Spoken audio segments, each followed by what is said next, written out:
Järgnevalt toome mõningaid näiteid, kuidas igapäevategevuste käigus võib tekkida emotsionaalselt laetud olukordi ja mis siis sellisel juhul võiks lahendusena toimida, et need piirid jäävad ikkagi samaks ja kuidas lastel oleks neid kergem järgida ja kas on võimalik mõningate reeglite juures harjutada lapsel siis ka vastutuse võtmist.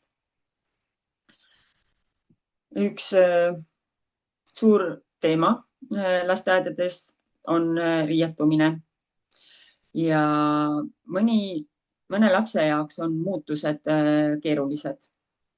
Kui soe suveilm on möödas ja sügised on jahedad, siis mõne lapse jaoks võib see muutus, et ta peab panema endale kas dressipluusi või jope õue minnes kindlalt selga, siis see võib tekitada temas protesti. Ja sest ta on segaduses, et kogu aeg on olnud ühtemoodi ja nüüd järsku peab midagi muutma. Ja kui laps keeldub, siis ongi oluline ju rahulikult selgitada, aga seda ainult eeldusel, et ka laps on rahuseisundis, kui on emotsionaalselt häiritud ja tasakaalust väljas, siis ei ole ta võimalik uut infot vastu võtma, et esmalt tuleb siis ta maha rahustada ja alles siis saab talle seda informatsiooni edastada. Võtame sellise näite nagu kinnaste kandmine versus mittekandmine. Üldiselt on lasteaias reegel, et külmade ilmadega kannavad kõik lapsed kindaid. Lastel võib olla seda reeglit kergem mõista ja aktsepteerida, kui nad on saanud oma isikliku kogemuse, miks see reegel vajalik on. Lapsevanemana saab muidugi anda rohkem lapsele seda kogemust, mis tähendab, kui käida õues ilma kinnasteta ja sõrmed hakkavad külmetama ja kuidas siis kinnaste sees need nii kiirelt pärast enam ei soojene. Ja üldiselt tähendab see seda, et nüüd peab tuppa minema. Grupiga õues olles, olgu see siis õuehoid või tavalasteaias õueaeg, tähendab selline eksperimenteerimine seda, et kogu rühm peab siis selle lapsega koos tuppa minema ja selle ennetamiseks on tavaliselt kokku lepitud, et kõigil on kindad käes.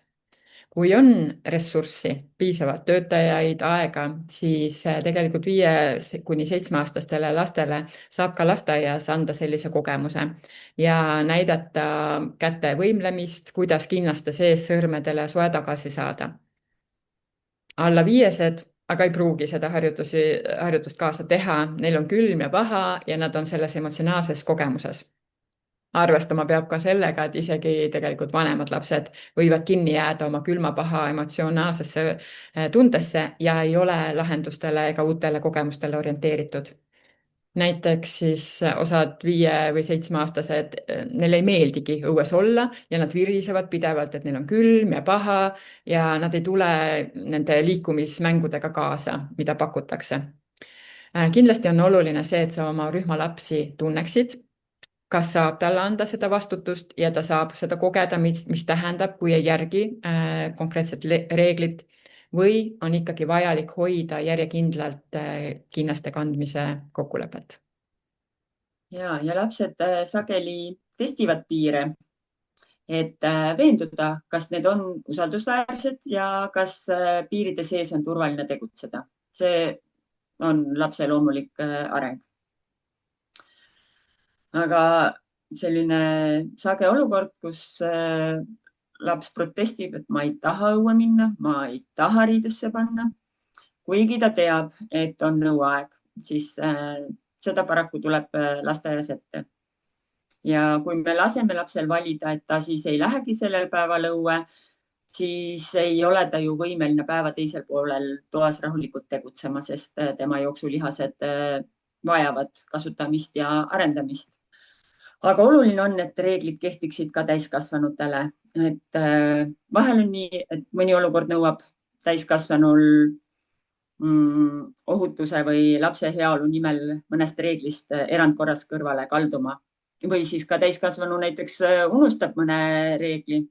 Et siis hiljem tulekski lastele avalikult ka selgitada, miks see otsus tehti ja tuleb arvestada, et nutikamad lapsed võivad hiljem sama reegli rikkumist püüda ka enda jaoks põhjendada. Kui näiteks lastele on seatud reegel, et toas räägime vaikse häälega, siis on oluline, et ka täiskasvanu liigub lapsega suhtlemiseks alati tema juurde ja räägib vaikse tooniga. Ega hõika üle rühma, räägi vaiksemalt, tule minu juurde ja räägi vaiksemalt või muud sellist.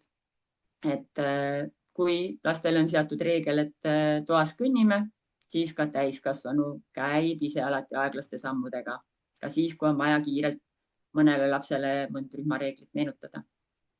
Ja mida rohkem lapsed näevad täiskasvanud reeglitest kinni pidama, seda lihtsam on neil ka neid reegleid mõista, aktsepteerida ja ka järgida.